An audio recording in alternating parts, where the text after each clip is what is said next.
Bismillahirrahmanirrahim. Assalamualaikum warahmatullahi wabarakatuh. Saat ini saya sedang mengikuti diklat daring masif dan terbuka atau Didamba Angkatan 8 untuk kelas SMA mata pelajaran kimia. Di mana diklat ini atau Didamba ini diselenggarakan oleh Pusat Pengembangan dan Pemberdayaan Pendidik dan Tenaga Kependidikan Ilmu Pengetahuan Alam. Dalam kelas ini yang dibahas yaitu tentang sistem koloid berbasis STEM. Perkenalkan dulu, nama saya adalah Lina Luciana Siti Mariam. Saya mengajar di SMA Negeri 7 Tasikmalaya, Jawa Barat. Tentunya saya mengajar kimia. Fasilitator saya yang terhormat Ibu Dr. Kurniasi MSI. Presentasi ini merupakan tugas pembelajaran, itu tugas sesi 3 tentang pembuatan koloid, di mana saya mengambil judul pembuatan koloid puding busa dengan cara dispersi. Seperti kita ketahui bahwa koloid itu baik ukuran maupun sifat-sifatnya berada di antara larutan sejati dan suspensi.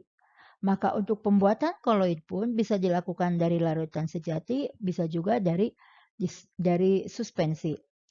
Pembuatan koloid dari ukuran partikelnya yang kecil menjadi ukuran yang besar atau koloid ini disebut dengan cara kondensasi.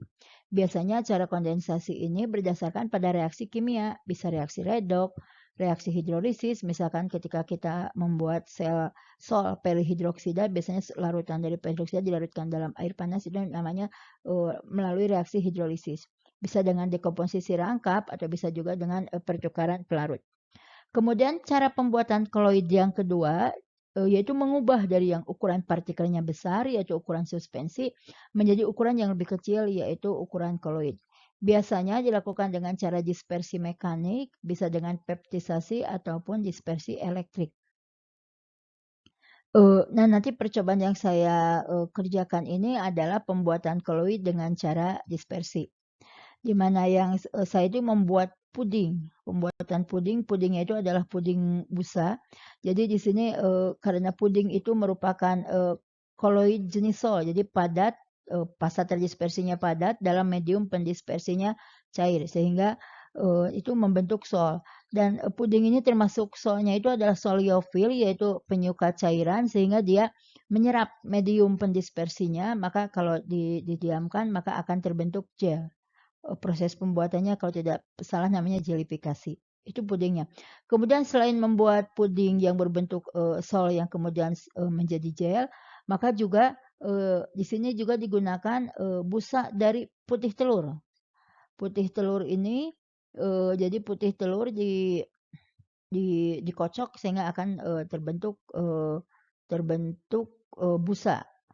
Mungkin kalau dari putih telur itu busa. Jadi jenis koloidnya itu adalah fasa terdispersinya gas dalam medium cair.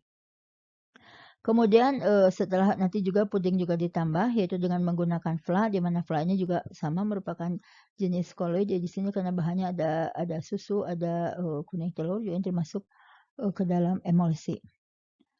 Tujuan dari percobaan ini adalah untuk membuat koloid dengan cara dispersi dengan menggunakan bahan dasar yang ada di lingkungan sekitar.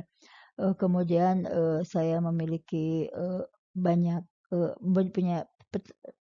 memiliki telur lah, ada telur plus dan telur yang lumayan banyak, maka kita gunakan bahan yang ada di sekitar kita.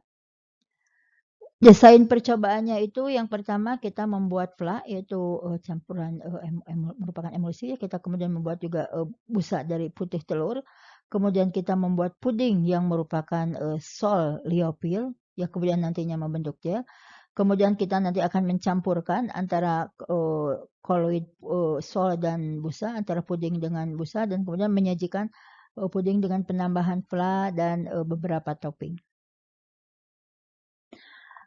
Alat yang digunakannya ini ada yang tersedia di rumah saja, ada mixer, ada gelas, ada piring kecil, ada pengaduk, ada panci, ada pisau. Sedangkan bahan yang digunakannya di sini kita gunakan 3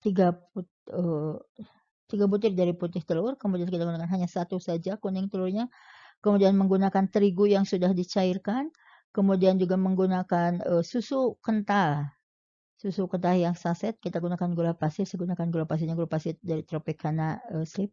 Kemudian garam sedikit saja, kemudian susu cair, dan puding sebagai bahan utamanya. Langkah yang pertama itu adalah membuat plak dulu. Jadi kita mencampurkan susu cair, kemudian susu saset, gula, dan sedikit garam saja. Kemudian kita aduk. Setelah tercampur, maka kita tambahkan terigu yang sudah dilarutkan dalam air dan kuning telur. Kemudian dikocok sampai mengental. Setelah itu kemudian ini dikocok dulu. Maaf, ada suara burung rame di kedengarannya berisik sekali. Jadi dikocok. Setelah dikocok sampai tercampur rata, baru kemudian dipanaskan. Ini baru kemudian dipanaskan. Nah, ini. Apinya sedang saja. Nanti kemudian kalau sudah mengembang, baru nanti apinya dimatikan dan dilakukan penyaringan. Kemudian didinginkan. Kita simpan plak yang sudah terbentuk.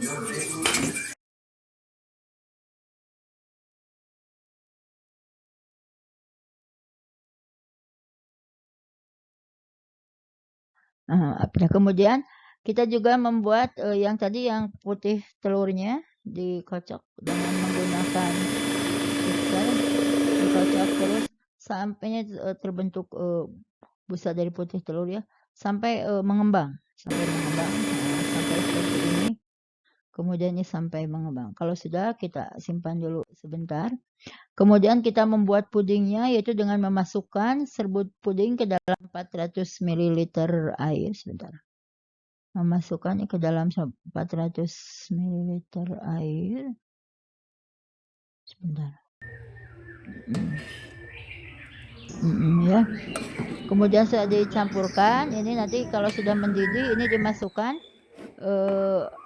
puding yang tadi dimasukkan ke dalam putih telurnya, yang busa putih telur ini dimasukkan sedikit demi sedikit biar tercampur merata, kemudian dikocok sampai tercampur ya, sampai tercampur. Campurkan puding dengan busa putih telur. Kemudian setelah itu dimasukkan ke dalam cetakan. Saya menggunakan cetakannya ini ada cetakan dari gelas atau cetakan biasa, cetakan puding. Kemudian setelah itu didiamkan sampai mengental, sampai terbentuk gel. Kemudian saya juga tadinya tidak atasnya hanya ditambah plak saja, tapi ternyata kelihatannya agak pucat ya, tidak warnanya nggak keluar. Maka saya tambahkan persiapan toppingnya. Di sini ada susu coklat, ada buah naga, ada jeruk, ada cincau yang saya buat sendiri kan tadinya juga akan membuat penelitian dari cincau. Kemudian setelah itu disajikan jadi dengan penambahan puding tambah plak dengan toppingnya plak, ada yang dengan jeruk, ada yang dengan cincau, dan ada yang dengan buah naga.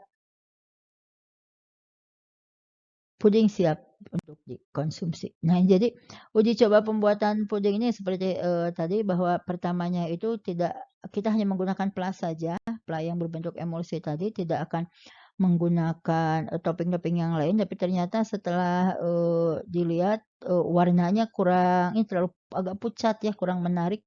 Karena dalam makan itu penyajian juga tidak hanya dari rasa, tapi harus juga tidak hanya enak saja rasanya, tapi juga harus dikemas dalam kemasan atau sajian yang menarik.